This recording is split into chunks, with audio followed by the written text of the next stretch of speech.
एक ही झटके में 25,000 शिक्षकों की नौकरी चली गई। जी हाँ, मैं बात कर रहा हूँ शिक्षक भर्ती घोटाला का। आइए जानते हैं पूरी कहानी। नमस्कार, आप देख रहे हैं मत अभिमत, मैं हूँ राकेश कुमार। मित्रों, शिक्षक भर्ती घोटाले में पश्चिम बंगाल की ममता सरकार को हाई कोर्ट से बहुत बड़ा झटका लगा है। कोलकाता हाई कोर्ट ने इस मामले में 23,753 शिक्षकों की नौकरियों को रद्द करने का आदेश दे दिया है। साथ में हाईकोर्ट ने यह भी आदेश दिया है कि उन सभी शिक्षकों से 4 हफ्ते के अंदर वेतन वापस ले लिया जाए, और वह भी ब्याज के साथ। मतलब उनको ब्याज के साथ जो वेतन लिए हैं उनको लौटाना होगा, और समय दिया गया है 4 सप्ताह।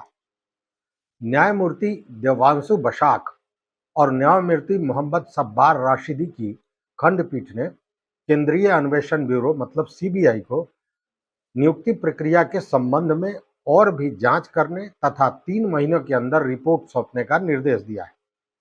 पीठ ने पश्चिम बंगाल विद्यालय सेवा आयोग को नई नियुक्ति प्रक्रिया शुरू करने का भी निर्देश दिया है। देखिए, हाई कोर्ट ने 2016 में जिन शिक्षकों को नौकरियां मिली थी उनके खिलाफ ये आदेश जारी किया है। हाई कोर्ट के इस आदेश के बाद निश्चित रूप से लोकसभा चुनाव है, तो चुनावी माहौल में बवाल देखने को मिल सकता है, और ये सभी शिक्षक जिनकी नौकरियां गई हैं, यह कहीं ना कहीं सड़कों पर उतर सकते हैं। ऐसे में एक बड़ी समस्या ममता सरकार के लिए होगी। ये सभी शिक्षक चुनाव में इस माहौल को खराब कर सकते हैं, सड़कों पे आंदोलन कर सकते हैं, और ऐसा होना स्वाभाविक भी है। देखिए, इस पूरे मामले में अब तक कई लोग जेल जा चुके हैं। बता दें कि शिक्षक भर्ती घोटाला में पूर्व शिक्षा मंत्री पार्थ चटर्जी और कई तृणमूल पदाधिकारियों के साथ ही राज्य शिक्षा विभाग के कई अधिकारी जेल जा चुके हैं। इस घोटाला को लेकर कोलकाता हाई कोर्ट में कई याचिकाएं दाखिल की गई थी। याचिकाकर्ताओं का आरोप था कि जिन उम्मीदवारों के नंबर कम थे उन्हें मेरिट लिस्ट में ऊपर स्थान दे दिया गया था। इतना ही नहीं, कुछ शिकायतें तो ऐसी थी जिसमें यह कहा गया था कि कुछ उम्मीदवारों का मेरिट लिस्ट में नाम नहीं था, फिर भी उन्हें नौकरी दे दी गई। तो बहुत बड़ा झोल-झाल का मामला था। इसको लेकर ईडी और सीबीआई जांच भी कर रही थी। कोलकाता हाई कोर्ट के आदेश के बाद ईडी और सीबीआई दोनों कथित अनियमितताओं की जांच कर रही है। यह घोटाला साल 2014 का है, और साल 2016 में इसकी प्रक्रिया शुरू हुई थी। तत्कालीन शिक्षा मंत्री पार्थ चटर्जी थे, और हाईकोर्ट में दायर याचिका में दावा किया गया है कि इस भर्ती घोटाले में कुछ ऐसे उम्मीदवारों को भी नौकरी दी गई है जिन्होंने टीईटी परीक्षा पास भी नहीं किया है। मतलब जो टीईटी परीक्षा इस शिक्षक भर्ती के लिए अति आवश्यक था, वो पास भी नहीं किए थे, और उनकी नियुक्तियां हो गई। जबकि देखिए, राज्य शिक्षक भर्ती के लिए टीईटी की परीक्षा का पास होना अनिवार्य है। इसी तरह से राज्य में साल 2016 से एसएससी द्वारा ग्रुप डी की 13,000 भर्ती के मामले में भी शिकायतें मिली थी। आपको बता दें कि यह जो रिक्तियां थी, यह थी 24,640, और इसके लिए लगभग 23 लाख से अधिक अभ्यर्थियों ने 2016 में कुछ याचिकाकर्ताओं की ओर से पेश वकील फिरदौस शमीम ने कहा कि इन नियुक्तियों के लिए कुल 25,753 नियुक्ति पत्र जारी किए गए थे, जबकि लेकिन जो रिक्तियां थी वह थी 24,640।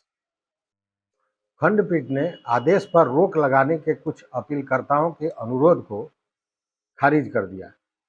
एसएससी अध्यक्ष सिद्धार्थ मजूमदार ने इस मामले में कहा कि आयोग पूरा आदेश पढ़ने के बाद उच्चतम न्यायालय में अपील करेगा और उच्च न्यायालय के फैसले को चुनौती देगा। उच्च न्यायालय के आदेश के बाद कोर्ट परिसर के बाहर इंतजार कर रहे सैकड़ों अभ्यर्थी खुशी से रो पड़े। उनमें से एक ने कहा, हम इस दिन का इंतजार कर रहे थे। सड़कों पर किए वर्षों के संघर्ष के बाद आखिरकार आज हमें यह न्याय मिल गया है। उच्चतम न्यायालय के निर्देश पर उच्च न्यायालय के कुछ न्यायाधीश द्वारा गठित खंडपीठ ने SLST 2016 के जरिए 9वीं, 10वीं, 11वीं और 12वीं कक्षाओं के शिक्षकों तथा ग्रुप C और D पदों पर SSC द्वारा नियुक्ति के लिए उम्मीदवारों के चयन से संबंधित कई याचिकाओं तथा अपीलों पर विस्तार पूर्वक सुनवाई की थी। मामले की सुनवाई 20 मार्च को पूरी हो चुकी थी और खंडपीठ ने फैसला सुरक्षित रख लिया था। न्यायमूर्ति अभिजीत गंगोपाध्याय की एकल पीठ ने SLST 2016 में बैठे लेकिन नौकरी नहीं पाने वाले कुछ अभ्यर्थियों की रीट याचिकाओं पर भर्ती प्रक्रिया में कथित अनियमितताओं की CBI से जांच कराने का आदेश दिया था। उच्च न्यायालय ने अनियमितताएं पाए जाने के बाद शिक्षण और गैर शिक्षक पदों की कई नौकरियों को खत्म करने का भी आदेश दिया था। इस मामले के संबंध में याचिकाओं का निस्तारण करते हुए उच्च न्यायालय ने 9 नवंबर 2023 को कोलकाता उच्च न्यायालय के मुख्य न्यायाधीश से SLST 2016 के जरिए भर्ती प्रक्रिया से जुड़ी याचिकाओं तथा अपीलों पर सुनवाई के लिए एक खंडपीठ गठन करने का अनुरोध किया था। CBI ने उच्च न्यायालय के निर्देश के अनुसार इस मामले की जांच पूरी की और यह एक रिपोर्ट उच्च न्यायालय को सौंपा। CBI ने राज्य के पूर्व शिक्षा मंत्री पार्थ चटर्जी और कथित घोटाले के वक्त पश्चिम बंगाल स्कूल सेवा आयोग के विभिन्न पदों पर रहे कुछ पदाधिकारियों को भी गिरफ्तार किया था। अब इन पदों के लिए दोबारा भर्ती की जाएगी। तो ये मामला बहुत बड़ा है और अभी जो चुनाव माहौल है इसमें ममता सरकार के लिए ये गले की हड्डी बन सकती है। हालांकि इसको लेकर उच्चतम न्यायालय में जाने की बात हो रही है कि पूरी जब रिपोर्ट हम पढ़ लेंगे, पूरा जो ऑर्डर पढ़ेंगे, उसके बाद हम लोग इसके खिलाफ जाएंगे उच्चतम न्यायालय। लेकिन अभी तत्काल यह जो न्यायालय का फैसला आया है यह कहीं ना कहीं ममता सरकार की चूल्हे हिला देगा और यह जो चुनावी माहौल है, जो चुनाव अभी चल रहा है, उस स्थिति में ये सारे शिक्षक अगर सड़क पर उतर आते हैं तो इसमें कोई आश्चर्य की बात नहीं होगी।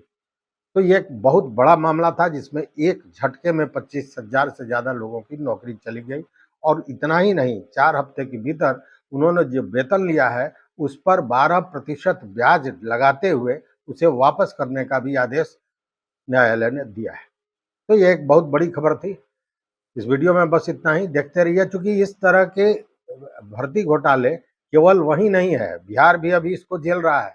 उज्जैन से अभी 5 लोग, वो जो क्वेश्चन लीक मामला था TRE 3 का, उसमें 5 लोग गिरफ्तार होकर मध्य प्रदेश उज्जैन से लाए गए हैं। आज उन्हें पेश भी किया गया है कोर्ट पर। तो यह मामला बहुत बड़ा है। एक साथ 25,000 लोगों की नौकरी जाना बहुत बड़ा मामला है। खैर, देखते रहिए मतम विभाग। चैनल पर नए हो तो निश्चित रूप से सब्सक्राइब कीजिए, लाइक कीजिए, दोस्तों के साथ शेयर कीजिए और इस पूरे मामले पर अपना विचार जरूर हमारे कमेंट बॉक्स में दीजिए। बहुत बहुत धन्यवाद। बहुत बहुत धन्यवाद।